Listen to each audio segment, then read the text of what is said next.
자, 오늘 조질 본문을 가지고 하나님의 진노와 국률이라고 하는 제목으로 본문 말씀을 강의할 겁니다.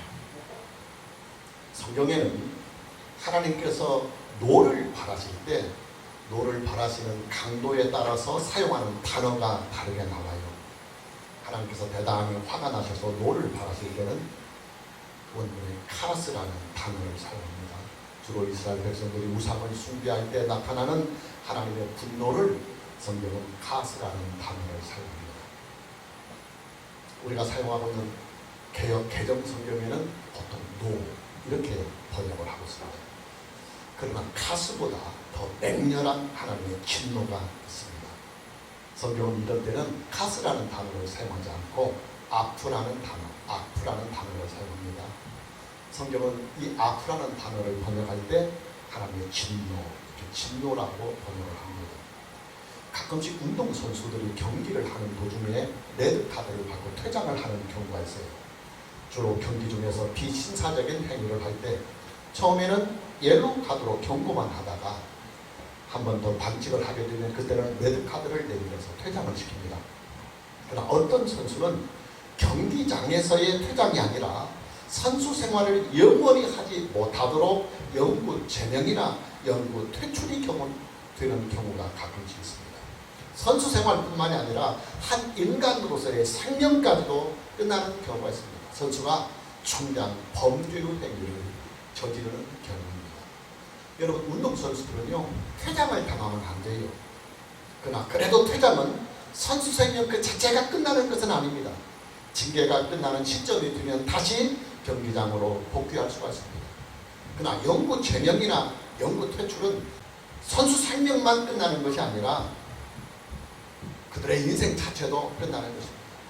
카스가 레드카드, 즉 퇴장카드라고 한다면 아프라고 하는 이 단어는 레드카드, 퇴장카드가 아니라 데드카드, 죽음의 카드입니다. 여러분, 저와 여러분은 하나님의 카스, 하나님의 노를 사서는 안 됩니다. 그러나 카스는, 하나님의 노는 그래도 희망이 있어요.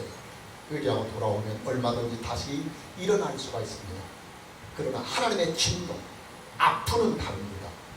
하나님의 진노, 이 아프를 사면 그야말로 인생이 끝나고 생명이 끝납니다. 오늘 보면 10절 말씀을 보면 하나님의 진노라고 하는 이 진노의 단어가 나옵니다. 그래서 내가 하는 대로 두라. 내가 그들에게 진노하여 그들을 진멸하고 너를 큰 나라가 되게 합니다. 보면 10절 말씀에 나오는 이 하나님의 진노는 카스가 아니라 아프라는 단어입니다. 아프. 하나님의 맹렬한 노요 그리고 멸망의 진노입니다. 모세는 본문 12절 말씀에서 하나님의 이 진노, 이 아프를 맹렬한 노라고 하나님께 탄원하며 기도를 드립니다. 또 계속해서 모세는 본문 30절과 31절 말씀에서 하나님의 이 진노, 아프를 이스라엘 백성들이 지은 큰 죄라고 고백하면서 탄원을 하고 있습니다. 자, 하나님의 진노, 즉 하나님의 이 아프를 바라게 한 그 큰 진노의 죄가 뭐냐? 8절 말씀을 보면 내가 그들에게 명령한 길을 속게 떠나 자기를 위하여 송아지를 구워 만들고 그것을 예배하며 그것에 제물을 드리며 말하기를 이스라엘아, 이는 너희를 애굽 땅에서 인도하여 낸 너희의 신이라 하였도다. 아론과 이스라엘 백성들이 금송아지 형상을 만들어서 그 금송아지 형상을 하나님이라고 선포하고 그 금송아지 형상을 위해서 제단을 쌓고 그 금송아지 형상을 예배하기 위해서 하나님의 날, 즉 거룩한 날로 선포하고 번제와 화목제를 드리며 그 금송아지를 위해서 예배의 의식을 행한 이 때문입니다. 하나님께서 진노를 바라시면, 아프를 바라시면 이스라엘은 끝입니다. 본문 10절 말씀을 다시 보면 그들 내가 하는 대로 내가 그들에게 진노하여 그들을 진멸하고 너를 큰 나라가 되게 합니다. 하나님의 진노, 즉 하나님의 아프는 곧 멸망을 말합니다. 하나님은 이스라엘 백성들 전체를 다 진멸하시겠다고 모세에게 선언하십니다. 이스라엘 백성들을 다 진멸하시고 모세 한 사람을 세워서 그 모세의 후손들을 통하여 다시 하나님의 언약의 백성을 삼으시겠다고 말씀하십니다. 하나님의 진노가 얼마나 그쳤으면 하나님께서 애굽에서 직접 구원하여 내신 이스라엘 백성들을 직접 다 진멸하시겠다고 하시겠습니다. 물론 하나님의 이 진노, 이 아프는 모세의 중보 기도로 말미암아 징계의 수위가 다시 조정이 됩니다. 이스라엘 백성들 전체를 죽이는 진멸에서 주동자들 3,000명만을 죽이는 사건으로 이 징계는 마무리가 됩니다. 오늘 본문 말씀에 나오는 진노, 즉 이 아프라는 단어가 지금까지 성경에 오늘 본문을 말고 딱 한 번 사용합니다. 그만큼 이 하나님의 진노가 굉장히 더딘 것이지만 한 번 나오면 그만큼 진노가 크다는 것입니다. 이 아프라는 단어가 하나님께 사용되는 경우가 이전에 어디에 있느냐면 출애굽기 4장 14절에 나와요. 하나님께서 시내산에서 모세를 부르실 때 모세가 바로 그 하나님의 부르심에 응답을 해야 하는데 이래저래 계속 변명만 하고 도망을 가려고 합니다. 그때마다 하나님께서 그가 변명하는 대로 그가 필요한 것들을 다 채우십니다. 마지막으로 모세는 또 한 번 나는 말주변이 부족해서 하나님의 일 못합니다 하고 다시 뺍니다. 그때 하나님께서 모세에게 노를 바라신다고 할 때 그 노가 출애굽기 4장 14절에서 원문 바로 하나님의 맹렬한 진노를 나타내는 아프라는 단어를 근데 딱 한 번 하나님께 사용합니다. 오늘 본문까지 나오면 지금까지 딱 두 번밖에 이 아프라는 단어가 하나님에게, 사람에게 한 두세 번 나오지만 하나님에게 적용되는 것은 딱 두 번 나옵니다. 여러분, 하나님은요 아담과 하와가 타락을 했을 때도 그들에게 진노하지 않으셨습니다. 분명히 하나님의 징계의 수위를 봤을 때는 하나님께서 진노하셨다고 하는 말씀이 나올 만도 하신데 성경은 아담과 하와의 타락 사건에서도 하나님께서 진노하셨다고 하는 기록은 성경에 없습니다.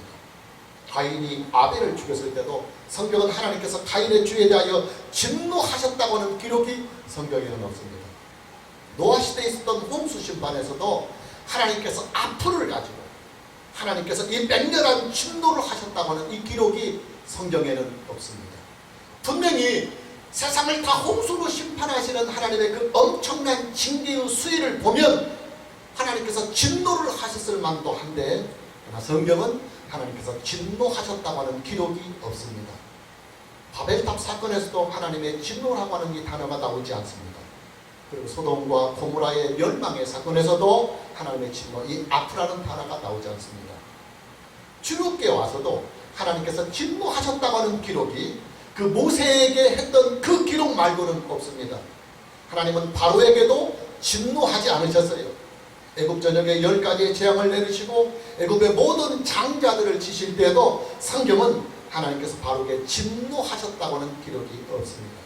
이스라엘 백성들이 출애굽을 한 이후에도 그들은 하나님의 분노를 사기에 충분한 일들을 많이 해왔었습니다. 애굽의 군대가 추격을 해보자 이스라엘 백성들은 모세를 원망하면서 애굽에서 나온 일을 후회까지 합니다. 그래도 하나님은 이스라엘 백성들에게 진노하지 않으셨습니다.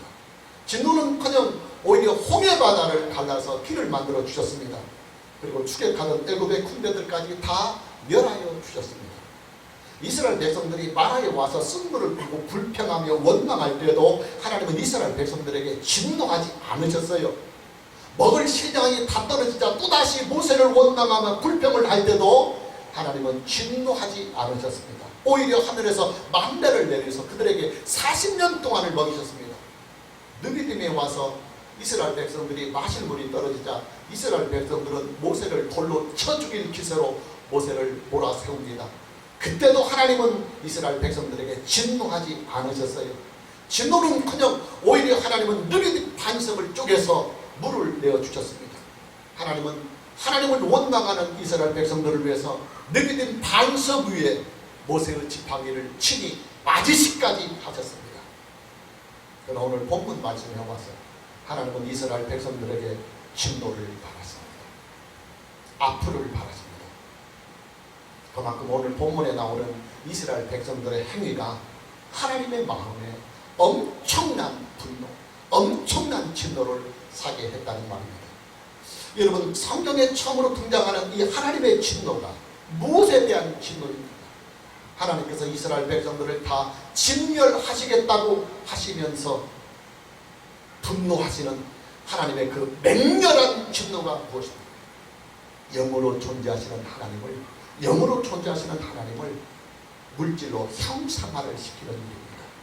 영으로 존재하시는 하나님을 금이나 은으로 형상을 만들어 섬기게 하고, 또 영으로 존재하시는 하나님을 십자가나 성화나 아니면 그림으로 형상화시켜서 그 앞에 그것을 하나님이라고 예배하고 기도하는 일들입니다. 여러분, 우리는요 하나님의 본체를 훼손해서는 안 됩니다. 하나님은 영으로만 존재하십니다. 하나님의 본체는 영이십니다. 하나님의 본체는 거룩하신 본체요, 그리고 영광의 본체십니다. 하나님의 본체는 전지전능하시고 온 우주에 충만하신 살아계신 본체입니다. 그런데 하나님의 그 거룩하신 영으로만 존재하시는 그 본체를 금성어지 형상으로 만든다고 하는 이 일은 살아계신 하나님을 죽은 하나님으로 취급해버리고, 거룩하신 하나님의 영광을 천박한 물질로 취급해버리고, 전지전능하신 하나님을 아무 능력이 없는 죽은 물질로 취급해버리는 인간이 하나님을 모독할 수 있는 일들 중에서 가장 큰 모독이 바로 영으로 존재하시는 하나님의 그 본체를 물질로 만들어서 그 물질을 하나님인 양 섬기는 것, 이것이 바로 하나님께 대한 최대의 모독이며, 그런 모독이 하나님께 행해졌을 때 하나님은 카스가 아닌 앞으로 가장 맹렬한 진노로 분노하시는 것입니다. 하나님을 형성하는 이 사람들이 누구입니까? 하나님을 모르는 이방인들이 아닙니다. 그들은 이스라엘 백성들입니다. 이스라엘 백성들이 누구입니까? 그들은 애굽에 내린 10가지의 재앙을 통해서 하나님의 능력과 하나님의 영광을 직접 충분하게 경험을 한 사람들입니다. 그들은 홍해바다의 사건을 통해서도 하나님의 능력과 하나님의 영광을 보았던 사람들입니다. 마라의 승부를 달게 하시는 사건을 통해서도, 만나의 사건과 르비들의 사건을 통해서도 그들은 하나님의 능력과 하나님의 영광과 하나님의 거룩하심과 하나님이 그들과 함께 하심을 충분하게 경험한 사람들입니다. 더러 그들은 시내산에 강림하시는 여호와 하나님의 존재와 그 위엄과 그 영광을 생생하고도 분명하게 목격을 한 사람들입니다. 그들은 시내산에 강림하신 하나님께서 모세에게 말씀하시는 그 거룩한 음성을 두려운 마음으로 함께 듣기까지 한 사람들입니다. 더군다나 그들에게는 하나님의 십계명과 법규까지 주어졌습니다. 그들은 하나님께서 그들에게 주신 십계명과 법구들 앞에 피로써 언약을 했습니다. 하나님께서 이스라엘 백성들에게 주신 십계명은 하나님 나라의 헌법입니다. 이스라엘 백성들이 하나님의 백성으로 살아가기 위해서 반드시 지켜야만 하는 10가지의 계명입니다. 그 십계명 중에서 제1계명이 뭡니까? 여호와 하나님 이외에 다른 신들을 네게 두지 말라고 하는 강력한 명령입니다. 하나님이 유일하게 존재하시는 신이시며, 하나님만이 전지전능하신 분이시며, 하나님만이 유일하신 창조자요 유일하신 구원자이시기 때문에 마땅히 하나님께로부터 선택을 받아 구원함을 얻은 이스라엘 백성들은 하나님 한 분만을 믿음의 대상으로 삼고, 하나님 한 분만을 예배의 대상으로 삼고, 하나님 한 분만을 평생 동안 믿고 섬기라는 내용이 십계명의 제1계명입니다. 중요한 것은 십계명의 제2계명입니다. 하나님은 이스라엘 백성들이 하나님을 예배하고 하나님을 믿고 하나님을 섬길 때 주의사항을 하나 주었습니다. 그 주의사항이 뭐냐면, 하나님의 본체는 영으로만 존재하기 때문에 영으로 존재하시는 하나님의 그 본체를 예배하고 그 본체를 섬겨야 되지, 영으로 존재하시는 하나님의 본체를 어떤 형상으로 만들어서는 안 된다고 하는 강력한 금지 명령입니다. 여러분, 하나님을 믿고 하나님을 섬기는 사람들이요, 가장 많이 빗나갈 수 있는 잘못된 신앙이 뭔지 아십니까? 보이지 아니하시는 하나님을 보이는 하나님으로 만들려고 하는 시도입니다. 하나님이 보이지를 않으니까 하나님을 예배하는 사람들이 어디를 향해서 예배를 해야 하는지 막연합니다. 그리고 하나님께 기도를 하는 사람들이 하나님이 보이지를 않으니까 어디를 향하여, 뭐 동쪽으로 향할까 서쪽으로 향할까, 뭐 좀 시선이 있어야 되는데, 하나님이 계신 쪽을 바라보고 기도를 하고 예배를 드려야 되는데 하나님이 보이지 않으니까 어디다가 시선을 두고 어디를 향하여 하나님께 예배를 드리고 기도를 하는지 막연합니다. 그래서 하나님을 형상화하는 일들이 하나님을 믿는 사람들에게 나타납니다. 예수님을 상징하는 십자가를 강단에 걸어 놓으면 그 십자가를 향하여 예배드리고 기도하고 찬송할 수 있습니다.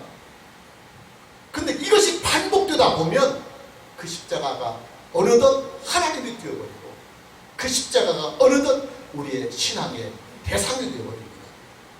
믿는 자들의 가정에 십자가를 걸어놓으면 그 십자가가 걸려있는 그 자리가 가정예배의 처소가 되고 또 성도들이 가정에서 기도할 때 기도의 처소가 되어서 그 가정에 거실에 있는 그 십자가를 향하여 찬송하고 가정예배를 드립니다. 그러나 그것이 바로 함정입니다. 그것이 바로 함정입니다. 여러분, 하나님은요 무소부지하신 분이십니다. 하나님은 시간이나 공간이나 환경을 초월하여 존재하시고 하나님은 시간이나 공간이나 환경들을 초월해서 활동하십니다. 하나님은요 시간으로 묶으실 수가 없는 분이십니다. 하나님은 그 어떤 공간으로도 묶을 수가 없는 분이십니다. 하나님은 그 어떤 환경으로도 묶을 수가 없는 분이십니다. 만일 하나님이 시간에 묶이고 공간에 묶이고 환경에 묶이면 하나님은 전지전능하신 분이 되지 못합니다. 그래서 하나님은 영으로만 존재하시는 것입니다. 영은 시간과 공간과 모든 환경들을 다 초월할 수가 있기 때문입니다. 근데 그런 하나님을 사람들이 시간으로 묶어버리고 물질이나 형상을 새겨서 그것에 하나님을 묶어버리면 하나님은 대단히 분노하시고 진노하십니다. 아주 맹렬한 진노를 받았습니다. 이런 비유를 한번 해보겠습니다. 사람들이 사용하는 욕들 중에서 대부분의 욕들이 짐승에 비유하는 욕들이 많아요. 그래서 가장 흔한 욕이 개 XX, 개만도 못하다는 욕입니다. 때론 나에게 아무런 잘못이나 아무런 실수가 전혀 없는데 상대방이 나를 향해서 개만도 못한 놈이라고 욕을 한다고 한다면 여러분, 그 욕을 받아먹는 우리가 얼마나 화가 나고 풀이 나겠습니까? 근데 거룩하시고 천지천능하신 하나님의 본체를 금송아지 취급을 해버리고 물질로 만든 십자가 안에 그 전지천능하시며 무소부지하신 하나님을 묶으려고 할 때 하나님은 진노를 바라시는 것입니다. 하나님은 분노하시는 것입니다. 성경은 하나님이 그 맹렬한 분노를 바라실 때 아프라는 단어를 사용합니다. 여러분, 저와 여러분은요 형상화된 하나님을 믿어서는 안 됩니다. 저와 여러분이 믿는 하나님은 하늘의 보좌에 계시는 영으로만 존재하시는 하나님의 본체를 믿는 것입니다. 영으로 존재하시는 하나님의 본체를 향하여 우리는 예배를 드리고 기도를 드리고 그리고 찬송을 드려야 합니다. 막연하게 느끼십니까? 아닙니다. 결코 막연하지 않습니다. 영으로 존재하시는 우리 하나님은요 하늘의 보좌에 그 본체를 두고 계십니다. 우리가 그 사실을 어떻게 알 수 있느냐? 하나님의 계시의 말씀인 성경이 그렇게 말씀하고 있습니다. 그러니 저와 여러분은요 성경 말씀이 우리를 계시해 주는 대로 우리의 마음을 하나님의 보좌에 두고 그 하늘의 보좌에 계시는 하나님의 본체를 향하여 우리는 믿음으로 예배하고 믿음으로 기도하고 믿음으로 찬송하며 믿음으로 하나님의 본체를 향하여 나아가야 합니다. 십자가로 나아가는 것이 아닙니다. 이게 안 되면요 그냥 막연하게 허공을 향하거나 아니면 너무 막연하게 느껴지니까 자꾸만 보이지 아니하는 영의 본체이신 하나님을 물질로 자꾸 형상화시켜서 그 형상 앞에 예배드리고 기도하고 찬송하려고 하는 어리석은 습관들이 우리에게 나오게 됩니다. 오늘 저와 여러분 모두에게 하나님을 영과 진리로 예배할 수 있는 은혜가 있기를 주님의 이름으로 축복합니다. 자, 감사하게도 하나님은 진노 중에도 공유를 베푸시는 분이십니다. 본문 10절 말씀을 다시 보면 그런즉 내가 하는 대로 두라. 내가 그들에게 진노하여 그들을 진멸하고 너를 큰 나라가 되게 하리라. 하나님은 분명하고도 명확하게 이스라엘 백성들에 대한 진노를 바라시면서 그들을 다 진멸하시겠다고 하는 의지를 모세에게 강력하게 필요하십니다. 자, 그렇다면 하나님께서는 이스라엘 백성들을 다 진멸하셔야만 하십니다. 그러나 여기에 변수가 생겨요. 그 변수가 뭐냐면 모세의 중보의 기도입니다. 자, 이스라엘 백성들을 위하여 중보의 기도를 드리는 모세의 기도가 오늘 본문에 쭉 소개됩니다. 11절에서부터 13절 말씀을 먼저 보면 모세는요, 하나님께 이스라엘 백성들을 향하신 하나님의 그 맹렬한 진노를 그쳐드리고 그리고 뜻을 돌이키사 주의 백성에게 이 화를, 이 진노를 내리지 말아달라고 간절한 기도를 드립니다. 그리고 다시 오늘 본문 31절과 32절 말씀을 다시 보면 모세는 이 기도를 드리면서 자기의 목숨을 담보로 내놓고 하나님께 이스라엘 백성들을 위한 중보의 기도를 드립니다. 31절과 32절 말씀을 보면 모세가 여호와께로 다시 나가 여짜오되 슬프도소이다. 이 백성이 자기들을 위하여 금신을 만들어 싸우니 큰 죄를 범하였나이다. 그러나 이제 그들의 죄를 사하시옵소서. 여기가 중요합니다. 그렇지 아니하시면 죄를 사하지 않고 그들을 원래의 계획대로 다 진멸하시려고 하시다면 원하건대 주께서 기록하신 책에서 내 이름을 지워버려 주옵소서. 하나님의 생명책에서 자기 이름을 지워달라고 하는 발언입니다. 쉽지 않은 기도입니다. 아니, 아주 어렵고도 힘든 기도입니다. 하나님께서 진노 중에 이스라엘 백성들을 진멸하시거든 자기를 먼저 죽인 후에 이스라엘 백성들의 지도자인 모세 먼저 죽인 후에 이스라엘 백성들을 진멸하려 달라는 간곡한 탐은 것입니다. 하나님은 모세의 중보의 기도를 기쁘게 받으셔요. 본문 14절 말씀을 보면 여호와께서 뜻을 돌이키사 말씀하신 화를 그 백성에게 내리지 아니하시니라 그랬습니다. 그리고 34절 말씀을 보면 이제 가서 내가 네게 말한 곳으로 백성을 인도하라. 내 사자가 네 앞서가리라. 그러나 내가 보응할 날에는 그들의 죄를 보응하리라. 하나님은 모세의 중보의 기도를 받으시고 이스라엘 백성들을 진멸하시겠다고 하는 이 선포를 처리하십니다. 그리고 모세로 하여금 이스라엘 백성들을 인도해서 가나안 땅으로 들어가라고 다시 명령을 하십니다. 여러분, 모세의 중보의 기도는요, 예수님의 중보의 사역을 예표하고 있습니다. 예수님은 자기의 목숨을 우리를 위하여 내어 주셨습니다. 우리가 받아야 할 하나님의 그 맹렬한 진노 앞을 예수님은 우리를 대신하여 직접 십자가의 형벌로 받으셨습니다. 그것이 바로 예수님의 십자가 사건의 진상입니다. 참고구절로 에베소서 2장 3절에서부터 5절 말씀을 보면 전에는 우리도 다 그 가운데서 우리 육체의 욕심을 따라 지내며 육체와 마음에 원하는 것을 하여 다른 이들과 같이 본질상 진노의 자녀였다. 우리가 예수님을 믿기 전에는 본질상 진노의 자녀였더니 긍휼이 풍성하신 하나님이 우리를 사랑하신 그 큰 사랑을 인하여 허물로 죽은 우리를 그리스도와 함께 살리셨다. 할렐루야.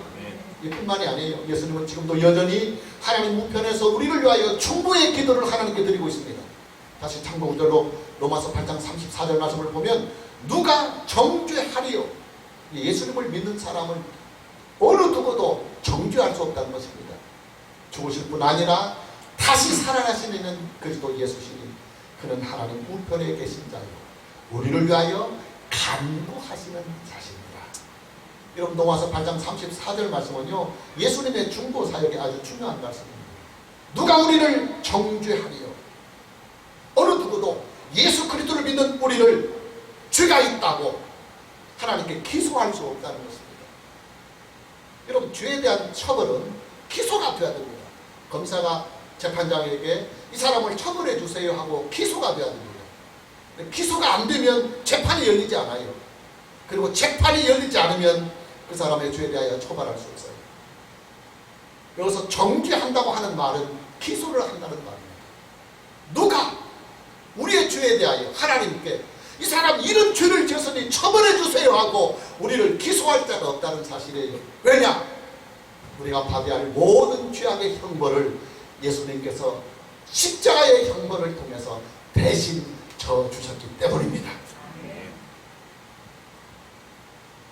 여러분, 예수님의 십자가 사건은요, 진노의 대상인 우리를 대신해서 예수님께서 우리가 받아야 할 진노를,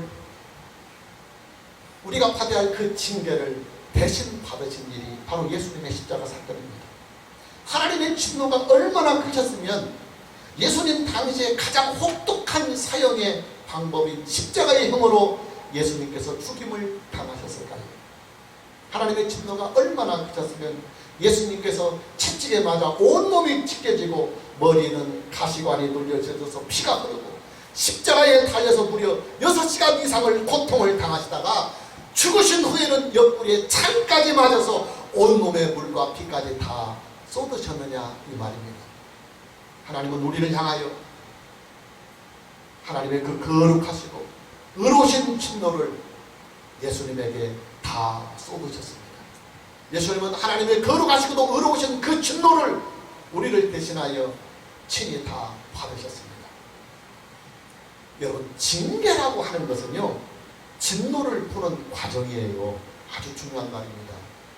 징계라고 하는 것은 진노를 푸는 과정입니다. 징계를 통해서 진노는 풀어지는 것입니다. 저는 중학교 때까지 저희 아버지에게 회초리를 맞았습니다. 제가 크게 잘못을 범했을 때 아버지는 제게 회초리를 크게 대셨습니다. 아버지는 제게 회초리를 다 대신 후에는 깊은 한숨을 여러 번 몰아쉬 후에 저의 잘못을 다 용서해 주셨습니다.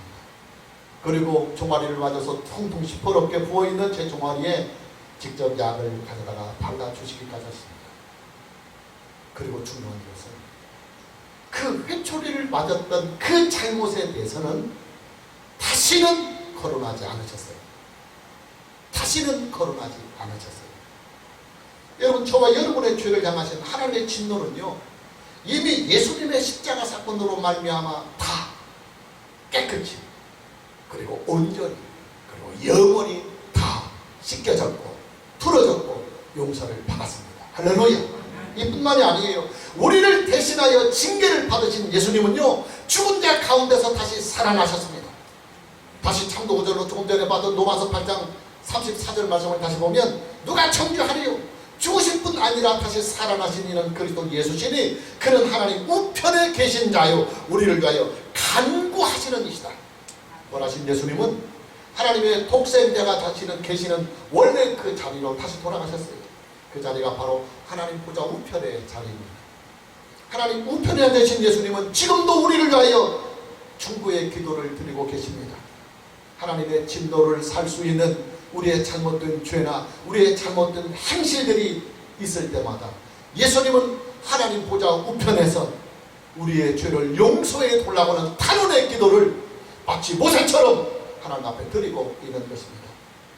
여러분, 지금 저와 여러분이 믿음 안에서 살 수 있는 이 은혜는요, 지금도 여전히 하나님 우편에서 우리를 중보해 주시는 예수님의 중보의 기도가 있고 중보의 사역이 있기 때문입니다.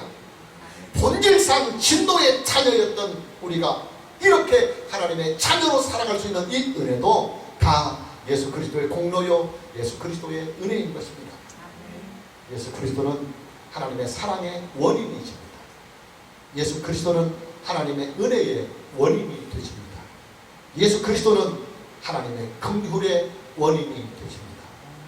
하나님의 맹렬한 아픔, 하나님의 그 맹렬한 진노는 예수 그리스도 안에서만 다 온전히 그리고 영원히 풀어집니다. 오늘 저와 여러분 모두에게 오직 예수 그리스도 안에서 믿음으로 살아가는 은혜가 있기를 주님의 이름으로 축복합니다. 마무리합니다. 하나님은 사랑의 하나님이십니다. 그러나 동시에 하나님은 의의 하나님이십니다. 그러기에 하나님은 의를 행하시기 위해서 진노를 바라실 때가 있습니다. 불의에 대하여, 죄악의 세력에 대하여 하나님이 이 의를 행하기 위하여 진노를 바라십니다. 감사하게도 하나님은 우리에게 하나님의 진노를 피해갈 수 있는 튼튼한 방패막이를 우리에게 만들어 주셨어요. 하나님의 그 맹렬한 아프나 그리고 하나님의 가스를 피해갈 수 있는 그 방패막이가 어디냐면 구속의 주님이신 예수 그리스도를 믿는 일입니다. 할렐루야. 예수 그리스도를 믿으면 진노의 대상이 하나님의 긍휼의 대상이 됩니다. 예수 그리스도를 믿으면 정죄의 대상이 오히려 하나님의 구원의 대상이 됩니다. 예수 그리스도를 믿으면 멸망의 대상이, 심판의 대상이 오히려 영생을 얻는, 구원을 얻는 영생의 대상이 되고 구원의 대상이 되고 하나님의 자녀가 되는 대상이 됩니다. 오늘 저와 여러분 모두에게 오직 예수 그리스도 안에서 남은 인생도 변함없이 믿음으로 살아가는 은혜가 있기를 주님의 이름으로 축복합니다. 찬양합니다.